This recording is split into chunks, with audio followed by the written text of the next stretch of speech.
अस्सलाम वालेकुम। आप news and views with Shahid Hussain देख रहे हैं। आज मेरे साथ ताहा उबैदी साहब मौजूद हैं, सीनियर सहाफ़ी हैं। सिंध की सियासत, सिंध की पुलिस, सिंध के क्राइम, सिंध के जितने भी मसाइल हैं, उस पर गहरी नज़र रखते हैं। ताहा भाई, आज मैंने आपको ज़हमत दी।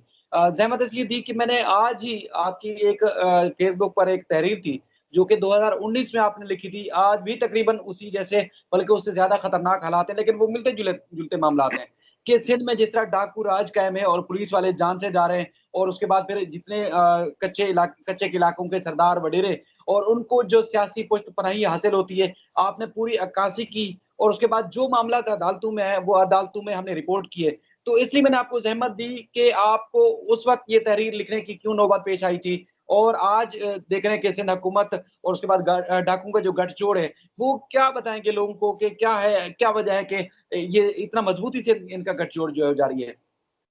जी शाहिद भाई, आपका बहुत बहुत शुक्रिया। ये लिखने का मकसद ये था, एक सिंगर था जिगर जलाल, सिंध का मशहूर सिंगर था, जिसे कश्मीर से अगवा किया गया था, बॉर्डर एरिया से अगवा किया था उसको। जो डाकू थे वहां से उन्होंने गाने मौसीकी के लिए दावत दी थी।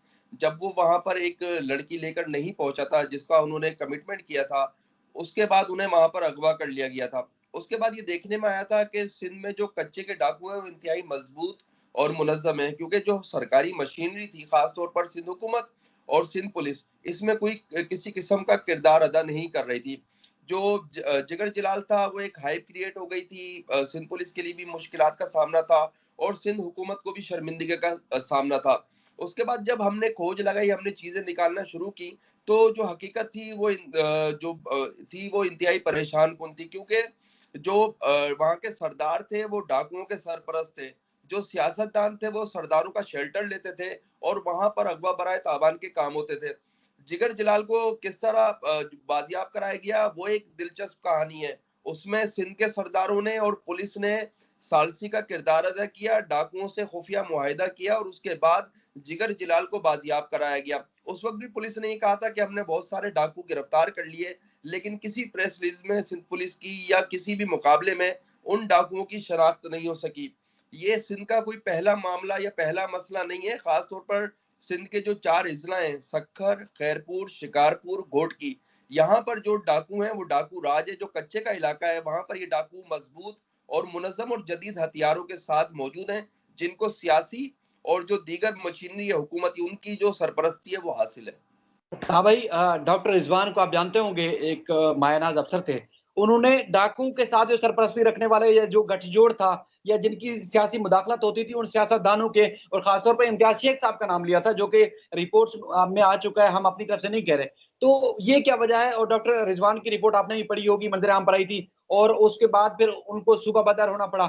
ये क्या मामला हैं? और खासतौर पर आज जिस तरह पुलिस के 3 जवान जो है वो शहीद हुए, उसके बाद फिर तेगू खान तेगानी गिरफ्तार हुआ, और ये तेगू खान तेगानी का नाम आपकी उस तहरीर में भी शामिल है। तो क्या इतना पावरफुल आदमी था कि वो पुलिस वालों को भी अगवा कर लेगा और सियासतदान भी उसके आगे जो लगे रहेंगे?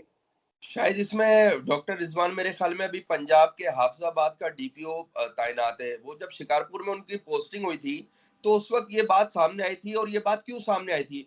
पुलिस ने एक मुकाबला किया था शिकारपुर के इलाके में, तो वहां पे डाकुओं ने पुलिस को पैगाम दिया था कि अगर आप 45 लाख रुपए हमें देते हो इसके अवज, जो हमारा बंदा मारा है, और अगर आप नहीं देते तो हमें एक आपका पुलिस एहलकार शहीद करेंगे।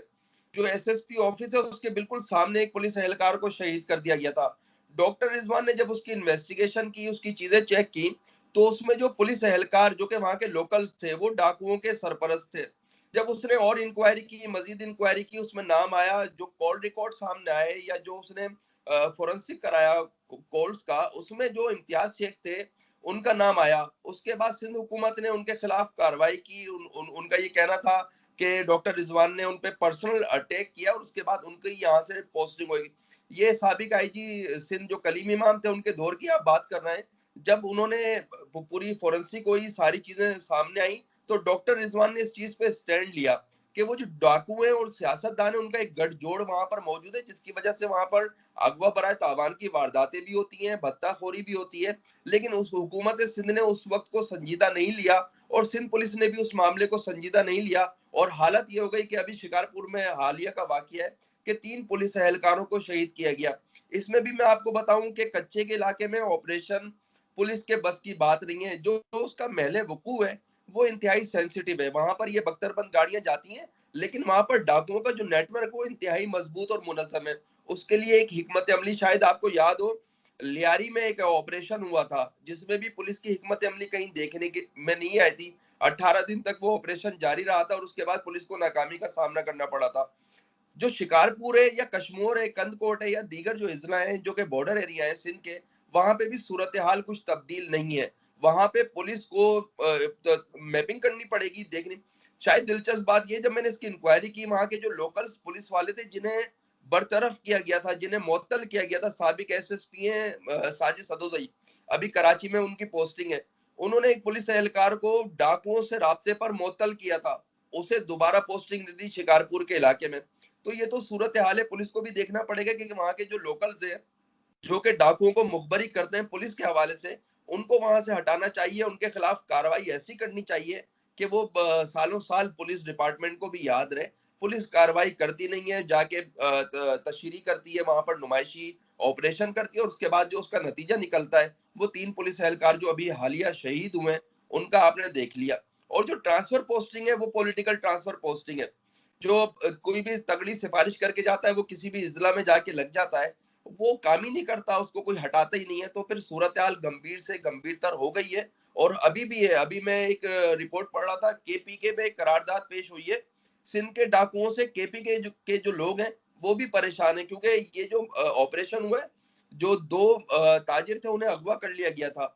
उसके बाद वहां पर जो इंडस हाईवे है वहां पर फायरिंग का वाकया भी हुआ था, और उसके बाद ये देखने में आया कि 3 पुलिस एहलकार भी शहीद हो गए।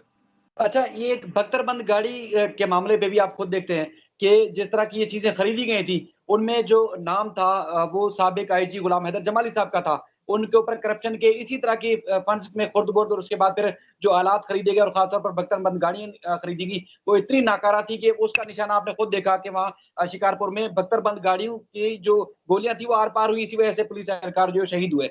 अच्छा, उसमें सिंध पुलिस जो है उसको सियासी जो मुदाखलत थी उससे पाक करने के लिए एडी ख्वाजा साहब का केस भी आपको याद होगा जो सिंध हाई कोर्ट में दायर हुआ था। कलीम इमाम साहब की पेशियाँ और उसके बाद प्रेस कॉन्फ्रेंस भी सीएम की, और उसके बाद इम्तियाज शेख साहब की, और उसके अलावा आपको सईद गनी की भी याद होगी। तो वो सिंध पुलिस किस तरह की चाहती है सिंध हुकूमत के क्या कोई अफसर काम ना करे, बस उनकी मर्जी के काम करें? हत्ता कि अब तो पुलिस वालों की जान जा रही है, हम देख रहे हैं सोशल मीडिया पे भी काफ़ी पुलिस एहलकार भी सिंध हुकूमत से और अपने आला अफसरान से नाराज़ हैं। तो क्या चाहती है सिंध हुकूमत मिलाकर? शायद जो सूरत हाल हुई थी, जो आपने एडी ख्वाजा की मिसाल दी, असल में कुछ पुलिस अफसरान है जो कि इस तमाम तर सूरत हाल से, जो एक नेक्सस बना हुआ है पुलिस डिपार्टमेंट का, सिंध हुकूमत का और क्रिमिनल्स का, उन्हें खत्म करने की कोशिश कर रही थी। बिल्कुल आपने सही कहा, बख्तरबंद गाड़ियां जो खरीदी गई थी उस पर भी करप्शन हुई और इस बीच चल रहा है। लेकिन उसके बावजूद ये जो नेक्सस है, अगर ये टूट गया तो ये जो इनकी बदमाशी है ये खत्म हो जाएगी। जो ट्रांसफर पोस्टिंग है, अभी हालिया दिनों में ट्रांसफर पोस्टिंग हुई, एक सिंध का जिला है वहां का एसएसपी हटा दिया गया। वो मुझे बताया गया कि जो खैरपुर के 2 हाउस है उनकी आपस में लड़ाई हुई, उसमें एसएसपी का भी तबादला कर दिया गया और वहां का जो डीसी था उसका भी तबादला कर दिया गया।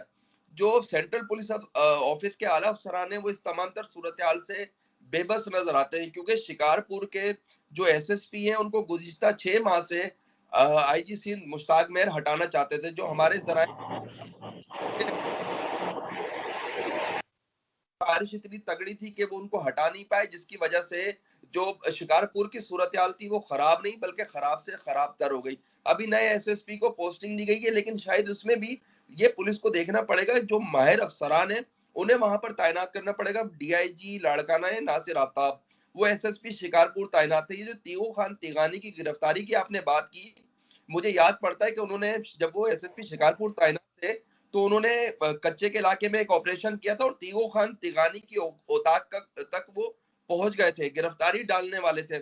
लेकिन फिर सियासी और सरदारों की जो मुदाखलत थी वो बीच में है और नासिर आफ्ताब को पीछे हटना पड़ा और तीगो खान गिरफ्तारी की जो गिरफ्तारी थी वो मुमकिन नहीं हो सकी। तो ये माजी में होता रहा है शिकारपुर में, और ये मेरे ख्याल में अभी तीगो खान तिगानी को गिरफ्तार किया है। मुझे याद पड़ता है डॉक्टर रिजवान जब शिकारपुर पोस्टिंग थी, एक वहां का सरदार था, उसने पुलिस एहलकारों को एक जिरगे में कत्ल कर दिया था। उसके खिलाफ मुकदमा दर्ज किया गया था, उसे गिरफ्तार किया गया था। अभी उसकी वीडियो मैं आपको भेजूंगा, वो आप वीडियो देखिएगा। वो जब सरदार अदालत में जाता है तो उसके बाहर पुलिस की प्रोटोकॉल मौजूद होती है। आगे एक पुलिस मोबाइल होती है, पीछे एक पुलिस मोबाइल होती है। वो जाता है, जब वो जेल से अदालत आता है, तो ये तो सूरत हाल है वहां के सरदारों को प्रोटोकॉल देने की। ये तीगो खान तीगानी का भी मैं मुकदमा पढ़ रहा था, ये बताया गया कि वो सरपरस्त है उन डाकुओं का। ये तो शर्मिंदगी का मुकाम है सिंध पुलिस के लिए भी, कि जब 3 पुलिस एहलकार वहीं शहीद हुए, तो वो जो डाकू थे वो टिकटॉक बना रहे थे, वो वीडियो बना रहे थे, वो वहां पे डांस कर रहे थे, वो पुलिस की बुलेट प्रूफ जैकेट पहने हुए थे और बख्तरबंद के सामने मौजूद थे। वो वीडियो आपने देखी होगी। तो ये तो हाल है सिंध पुलिस का, और ये हाल है सिंध हुकूमत का। जब 10 अफराद कत्ल हुए थे चाचड़ बिरादरी के, उसमें सिंध हुकूमत कहीं नजर नहीं आई, सिंध पुलिस का एलामिया कहीं नजर नहीं आया। तो जब ये कहने का मकसद ये कि हादसे से बड़ा सानिया तो ये हुआ कि लोग रुके ही नहीं हादसा देखकर। जब छोटे छोटे हादसा को नजरअंदाज करेंगे तो ये बड़ा हादसा रोनुमा होगा। और ये 3 पुलिस एहलकारों की शहादत हुई है। अभी भी कल मैं प्रेस कॉन्फ्रेंस सुन रहा था आरपीओ सखर कामरान फजल की और डीआईजी नासिर आफ्ताब की। अभी भी वो ये कहते हैं कि हमने कच्चे में 8 डाकू मार दिए और 15 डाकू जख्मी कर दिए। उनकी लाशें कहां पर है किसी को भी नहीं मालूम, किसी अस्पताल में उनकी लाशें नहीं है। तो इस तरह के अगर ये मुकाबले करेंगे और इस तरह की ये बातें प्रेस कॉन्फ्रेंस में करेंगे तो इनका अपना मजाक उड़ेगा। वो डाकू जो मुकाबले में हलाक हुए हैं वो कहाँ हैं, किस अस्पताल में मौजूद है, किसी को नहीं पता। जो डाकू जख्मी हुए हैं वो कहाँ पर है, किसी को नहीं पता। पुलिस ये कहती है हमने मुकाबला करके 8 डाकू हलाक कर दिए। तो इनके लिए अपना शर्मिंदगी का मुकाम है कि इस तरह की ये बात करते हैं और कोई चीज इनके हाथ में मौजूद नहीं होती। अभी वो नुमाइशी ऑपरेशन वहां पर जारी है। पुलिस ने अपना कैंप लगा दिया है, बख्तरबंद गाड़ी अंदर जाती, लेकिन वहां से जो मुलजिमान है उनको मैं आपको लिख के दे दूं, अगर तीगो खान तीगानी की जीआईटी कराए ना, तो सिंध पुलिस के इतने अफसरान सामने आएंगे कि हमारी आंखें फट जाएंगी। जब तीगो खान तीगानी बताएगा ना कि किस सियासतदान और किस पुलिस अफसर के सरपरस्ती में मैं ये काम करता था, तो हैरानगी हमें नहीं सबको ही हैरानगी कहा होगी। भाई और ये बात तो अदालतों में ये बात आ चुकी है कि इनका जो गठजोड़ था, और खासतौर पर जब डॉक्टर रिजवान ने तेगू खान तिगानी के खिलाफ कार्रवाई शुरू की थी और ये इनका नेक्सस जब बताया था तेगू खान तिगानी और इम्तियाज शेख साहब का, तो इम्तियाज शेख साहब ने तेगू खान तिगानी के हक में प्रेस कॉन्फ्रेंस की थी वहां शिकारपुर में, आपको याद होगा। और उसके बाद फिर कुछ पुलिस अफसरान ने डॉक्टर रिजवान को नीचा दिखाने के लिए तेगू खान तिगानी को अवार्ड दिया था, अमन का अवार्ड दिया था पुलिस की तरफ से। तो अब सिंध हुकूमत से गिरफ्तारी की इजाजत लेनी पड़ी पुलिस को। ये आखिर क्या वजह होगी कि सिंध हुकूमत ने इतने बड़े डाकू की, इतने बड़े दहशतगर्दी की जो है वो इजाजत दी बाकायदा कि हाँ इसको गिरफ्तार कर लें, और वो इजाजत कराची में मौजूद। ये जो सोशल मीडिया पे काम हुआ है ना, ये उसके बाद इनकी आंखें खुली हैं। इजाजत नहीं लेना पड़ी सिंध हुकूमत को, और सिंध पुलिस को शर्मिंदगी का सामना करना पड़ा, और इस तमाम तर जो मलबा है वो गिराना पड़ा कि किसी तरह ये मुकदमा दर्ज करो, उनको गिरफ्तार करके अपनी इज्जत बचा ले। जो इम्तियाज शेख की आपने बात की, जिस दौर में जिगर जिलाल 2019 अगस्त की बात मैं आपसे कर रहा हूँ, जिगर जिलाल को जब अगवा किया गया था, तो आपको पता है कि सिंध हुकूमत ने और सिंध पुलिस ने कराची में तीगो खान तिगानी को अप्रोच किया था। तीगो खान तिगानी यहाँ से काफिले की सूरत में शिकारपुर पहुंचा था और वहां पर उसने बात की थी, और उसके बाद बात करने के बाद जो जिगर जलाल था वो पुलिस के हवाले किया गया था। ये तो हाल है सिंध हुकूमत का और सिंध पुलिस का। अभी मैं आपको ताजा वाकया बताऊं, एक आपने सोशल मीडिया पे वो वीडियो देखी हो, एक को जो मुगवी था उसको तशद्दुद का निशाना बनाया जा रहा था घोटकी के जिला में। वो वहां का मोची था, उसे अगवा कर लिया था, उसको डंडों से मार रहे थे डाकू। जब सोशल मीडिया पे ये चीज वायरल हुई तो पुलिस की आंखें खुल गईं। पुलिस ने एक वहां का पुलिस एहलकार है उसको बीच में डाला, डाकुओं से मुशावरत की, सालसी का किरदार अदा किया और एक खुफिया मुआहिदा किया, उसको बाजियाब करा लिया पुलिस ने खुफिया मुआहिदे के तहत। उस उसमें भी उसकी बाजियाबी में भी कोई डाकू गिरफ्तार नहीं हुआ। ये बड़ा दिलचस्प कहानी होती है सिंध के लिए कि घोटकी से जो मुगवी है वो बाजियाब हो गया, पुलिस मुकाबला हुआ नहीं, डाकू कहीं नजर नहीं आया। तो ये तो हाल है घोटकी का, और यही हाल है शिकारपुर का। अभी भी मुझे बताया गया कि 8 डाकू वहां पे हलाक हो गए, मुकाबला चल रहा है, 15 जख्मी हो गए। ओ भाई 15 जख्मी हो गए तो मंजर आम पढ़ लिया, 8 डाकू हलाक हो गए तो मंजूर आम पढ़ ले। फिर पुलिस ये बहाना करती है कि डाकुओं को, जो दूसरे डाकू थे वो अपने साथ ले गए। तो भाई डाकुओं को तो फिर अफसुर्दा होना चाहिए, डाकुओं को तो मायूसी होनी चाहिए कि हम यहाँ में हमारे साथी हलाक हो गए। वो तो बख्तरबंद के सामने खड़े हुए टिकटॉक बनाते और पुलिस से पूछते हैं कि पुलिस तुम ठीक हो, सब खैरियत से, और एसएसपी को पैगाम देते हैं कि अगर तुम ऑपरेशन करोगे तो यही हाल होगा। ये तो हाल है शिकारपुर का, और यही हाल सिंध भर का है। वो यूं है कि जो सिंध है उसे मैं आपको एक मिसाल देता हूँ। आप कराची में रिपोर्टिंग करते हैं, कराची में फायरिंग से 10 अफराद हलाक हो जाए, क्या होगा? सुबह शाम बिल्कुल मीडिया, बिल्कुल। वहां पे 10 अफराद हलाक हो गए, कहीं भी नहीं चला, कहीं भी कुछ। वो जो हाइप थी वो कराची की ज्यादा क्रिएट होती है, सिंध की बहुत कम क्रिएट होती है। तो उसकी वजह से वहां के जो अफसरान है वो भी इस मामले को नजरअंदाज करते हैं।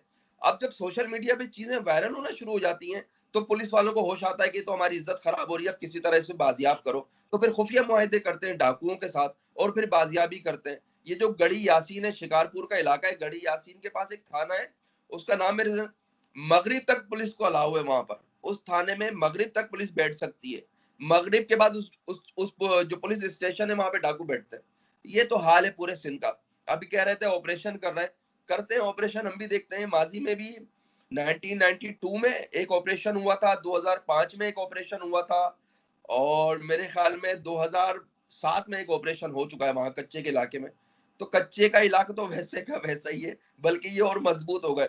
ये वहां पे अगवा बराए तावान के काम करते हैं और कराची में अपनी रिहाइश इख्तियार करते हैं। तो ये बड़े मजे में रहते हैं, इनको शेल्टर हासिल है सियासतदानों का, और पुलिस भी इनका आशीर्वाद लेके पोस्टिंग लेती है। जो माजी में सियासतदान के जो आशीर्वाद लेती थी और जो सरदारों के आशीर्वाद लेती थी, इनको मदद से पोस्टिंगें मिलती हैं। जो मेरिट पे पोस्टिंग का सिस्टम है वो है ही नहीं। डॉक्टर रिजवान को लगाया था, डॉक्टर रिजवान का हाल सबने देख लिया। कलीम इमाम ने एसएसपी थे सिंध पुलिस के 4, उनके खिलाफ एक इंक्वायरी रिपोर्ट बनाई थी, आपको शायद याद हो। उस इंक्वायरी रिपोर्ट में उन्होंने लिखा था कि ये पॉलिटिकल पार्टीज को सपोर्ट करते हैं, ये क्रिमिनल एक्टिविटी में इन्वॉल्व है, ये करप्शन में इन्वॉल्व है। सारे लगे हुए हैं सिंध में। कलीम इमाम तो यहाँ से चले गए, वो सारे सिंध में लगे हुए हैं। तो सूरत हाल ये है कि सियासी सिफारिश तगड़ी होगी, वो इलाके को देखते नहीं है। वहां पे हाल यही होता है और यही हाल चलता रहेगा अगर सिंध पुलिस ने इस तमाम तर मामले में संजीदगी का मुजाहरा नहीं किया। तो आपकी बातों से और वैसे भी जो माशरे का हालात वाकयात लगते हैं, ऐसा लगता है कि जब तक पीपल्स पार्टी की हुकूमत कायम है, इस तरह डाकू राज कायम रहेगा। और वैसे आज कहा है सीएम साहब ने इजाजत दी है कि बड़े पैमाने पर ऑपरेशन शुरू किया जाए, जिसमें रेंजर्स और शायद पाक फौज भी शामिल हो सकती है। अपना ख्याल रखिएगा ताबई, क्योंकि मैंने आपकी तहरीर पढ़ी थी, दिलचस्प तहरीर थी। अब वो ज़ाहिर है मैं कॉपी पेस्ट करके अपने अल्फाज में नहीं बयान कर सकता था, इसलिए आपकी मैंने खिदमत हासिल की। आपने टाइम दिया, उसके लिए बहुत बहुत शुक्रिया। बहुत बहुत शुक्रिया।